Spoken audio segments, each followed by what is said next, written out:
Okay guys, today I wanted to take an opportunity to show you the underside of a 2020 Newmar Ventana motorhome. It's a diesel tandem axle. We do quite a few of these installations, but we don't always have time to show the install from the bottom of how we do these underglow systems. So I thought I'd take a few minutes here to show you what we're doing. This is the front of the rig right here. And you'll notice that we put this 90-degree angle aluminum flashing, and then we mount our LED strip to it. In this case, it's bolted to the frame underneath the generator.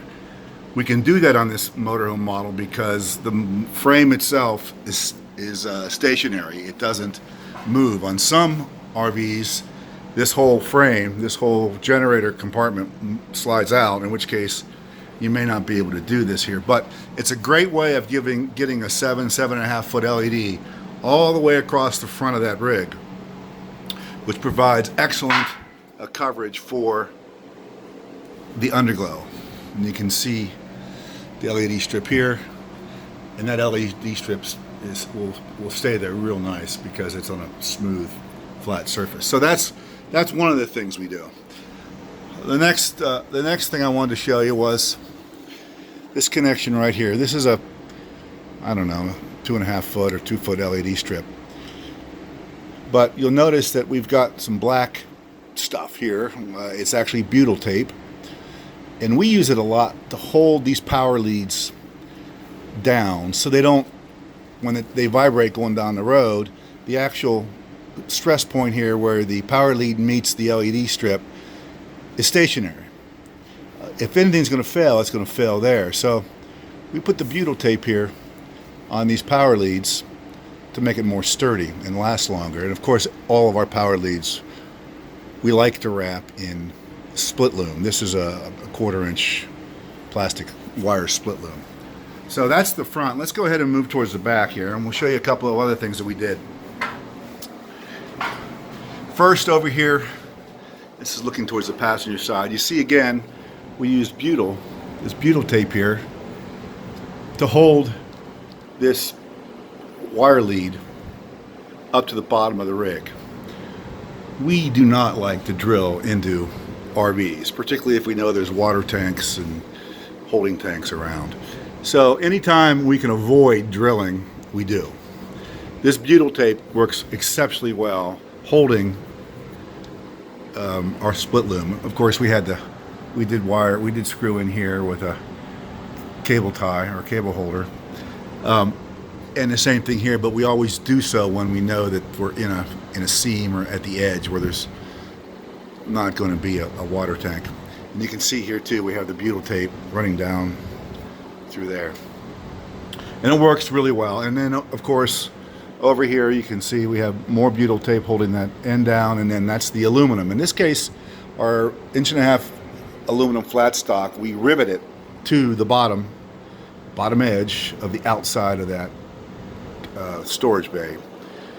Rivets are easy to do. The only downside, frankly, is that if you have to remove them, you have to drill them out. You can't just unscrew them.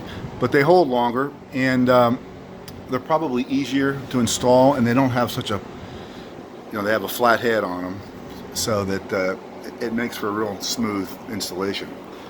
The last thing I want to show you is our power lead. Now, this particular customer has a dual zone controller. In fact, you can see the antenna here, and we have split zone 1.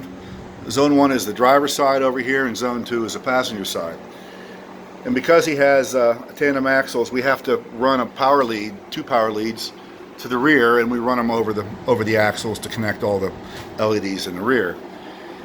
This particular model, as you can see, it has a completely sealed bottom, and there's no easy way to run or to fish a power lead all the way to the rear over the tandem axle. So what we use is, this is 1/2 inch split loom. There's actually 2 cables in here. One of them is for zone 1, one's for zone 2. We put it in a 1/2 inch split loom. We put some wire ties and a zip tie mount here that's anchored through this aluminum, or steel I guess that is. And then we use some 3M a 3/4 inch 3M double-sided VHB tape. We clean it really good with alcohol, so that takes a little bit of time because the bottom is dirty. And then we promote it using the 3M adhesion primer. So we put the tape down, then we coat the split loom also with primer, and then we stick it up there to it. This does remarkably well when you do this, particularly when you have the entire surface. So as you can see, we have this all the way down. Here's their exhaust for their hot water heater. We want to stay away from that.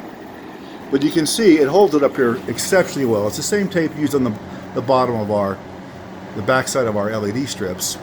So we have a lot of confidence in it. We've done a lot of this with fifth wheels where we have to run lights up underneath the actual fifth wheel part. But this will hold this really well.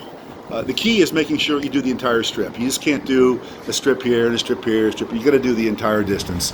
So all of this 3M tape, you can see where it comes off there a little bit because it's kind of dirty there. And then we also zip tie mount for safety on both ends. So if any of this does come loose a little bit, it won't actually come all the way loose. And then, of course, back here we put our zip tie mount so that stays there. That works really well, and it's an easy way to run power leads to the rear of your rig without having to drill into the bottom of the rig, which can make some people nervous. Anyway, we thought we'd take this opportunity to show you how this works. I hope it's helpful. Thank you.